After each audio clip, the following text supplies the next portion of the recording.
May 2 നടക്കാൻ പോകുന്ന degree prelims പരീക്ഷയുടെ അഡ്മിറ്റ് കാർഡ് നിങ്ങളുടെ പ്രൊഫൈലിൽ വന്നിട്ടുണ്ട്.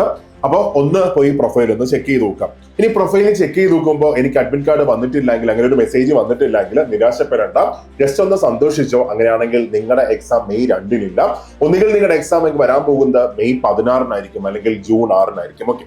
അപ്പോൾ മനസ്സിലാക്കേണ്ട കാര്യം, മെയ് 2 എക്സാം ഉള്ളവർക്ക് മാത്രമേ ഇന്ന് അഡ്മിറ്റ് കാർഡ് വരത്തുള്ളൂ. ഇനി നിങ്ങളുടെ എക്സാം മെയ് 16 നിങ്ങളുടെ അഡ്മിറ്റ് കാർഡ് വരാൻ പോകുന്നത് മെയ് 2 അതേപോലെ തന്നെ ജൂൺ 6 എക്സാം എങ്കിൽ അവിടെ അഡ്മിറ്റ് കാർഡ് വരാൻ പോകുന്ന മെയ് 23 ഓക്കെ. അപ്പൊ അഡ്മിറ്റ് കാർഡ് വന്നവരൊക്കെ ഇനി നിങ്ങളുടെ മുമ്പിൽ എത്ര ദിവസങ്ങളുള്ള, ഇനിയിപ്പോ ഏപ്രിൽ 18 സോ 12+1 13 ദിവസങ്ങൾ നിങ്ങളുടെ മുമ്പിലുണ്ട്. ഈ 13 ദിവസങ്ങൾ കൊണ്ട് ഒരുപാട് ഹോട്ട് ടോപ്പിക്കുകൾ നിങ്ങൾ കവർ ചെയ്ത് തീർക്കാം. മാക്സിമം ക്വസ്റ്റ്യൻസ് പ്രാക്ടീസ് ചെയ്യുക. അവിടെ ഓർക്കുക, ഒരു പ്രിലിംസ് എക്സാം എന്ന് പറഞ്ഞാൽ ഏറ്റവും ടോപ്പ് മേടിക്കുന്നവനല്ല അവിടെ മുമ്പ് പോയി നിൽക്കുന്ന, ജസ്റ്റ് ഒരു ക്വാളിഫയിങ് എക്സാം മാത്രമാണ് പ്രിലിംസ്.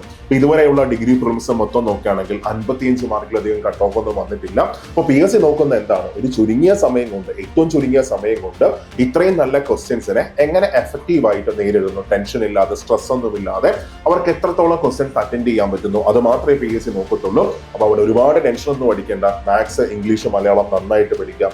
അവിടെ 50 മാർക്കാണ്, ഒരു 37 മാർക്കൊക്കെ അവിടെ സ്കോർ ചെയ്യാം. അപ്പൊ ഞാനിത് പറയുമ്പോൾ ഇതുവരെ നടത്തിയ ഡിഗ്രി പരീക്ഷകൾ മൊത്തം അനലൈസ് ചെയ്താലും ഇംഗ്ലീഷ്, മാത്സ്, മലയാളം ഒന്നും ഒരുപാട് ഘടിപ്പിച്ചിട്ടൊന്നുമില്ല. ഒരു ആവറേജ് ലെവലുള്ള ക്വസ്റ്റ്യൻസ് ആണ് എപ്പോഴും വരുന്നത്. അവിടെ പഠിച്ചാൽ ഒരു 37 മാർക്ക് നമുക്ക് സ്കോർ ചെയ്യാൻ പറ്റും. ഇനി അത് കഴിഞ്ഞാൽ മൊത്തം GK എടുക്കുകയാണെങ്കിലും അവിടെ ഒരു 15-20 ക്വസ്റ്റ്യൻസ് മാത്രമേ നല്ല പാടുള്ള ക്വസ്റ്റ്യൻസ് വരത്തുള്ളൂ. അതിനകത്തൊരു 7-8 എണ്ണം ആൻസർ പോലും കാണത്തില്ല, ലാസ്റ്റ് ഡിലീഷൻ ആയി പോകും. അപ്പോൾ എളുപ്പമുള്ള ഒരുപാട് ക്വസ്റ്റ്യൻസ് ആണ്. അപ്പോൾ ആ 50 മാർക്കിൽ പകുതി എടുത്താൽ തന്നെ, 50ന്റെ പകുതി 25 മാർക്ക് എടുത്താൽ തന്നെ 37 + 25 47, 57, 62 മാർക്കായി ഷുവർ ഈസി ആയിട്ട് നമുക്ക് പ്രിലിംസ് പാസ്സാം. 62 കട്ട് ഓഫ് പോകുന്നല്ലോ പറഞ്ഞത്, ഒരു 55+ നമുക്ക് സ്കോർ ചെയ്യാൻ പറ്റണം. അപ്പോൾ ടെൻഷൻ ഇല്ലാതെ ഹാപ്പി ആയിട്ട് സന്തോഷമായിട്ട് ആ ഹോട്ട് ടോപ്പിക്സ് നന്നായിട്ട് പഠിച്ചോ. മാക്സിമം ക്വസ്റ്റ്യൻസ് ഒന്ന് പ്രാക്ടീസ് ചെയ്തോ. അപ്പോൾ എപ്പോഴും പറയുന്ന പോലെ തന്നെ പോയി ജയിച്ചു.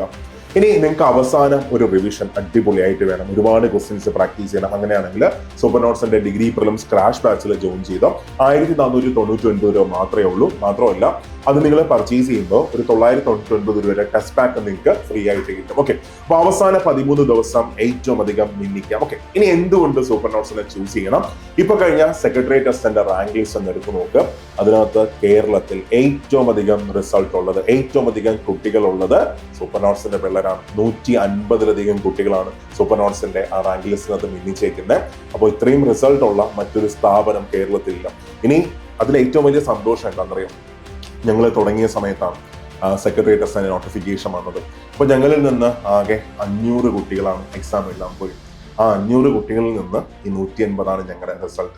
അപ്പോൾ അല്ലാതെ 10,000-ഓ 20,000-ഓ കുട്ടികളിൽ നിന്ന് 10-20 അല്ല റിസൾട്ട്, മറിച്ച് ഏറ്റവും നല്ല റിസൾട്ട്. കാര്യം നമ്മൾ ആവശ്യമുള്ളത് മാത്രമാണ് എപ്പോഴും മുമ്പോട്ട് വയ്ക്കുന്നത്. ഓക്കെ.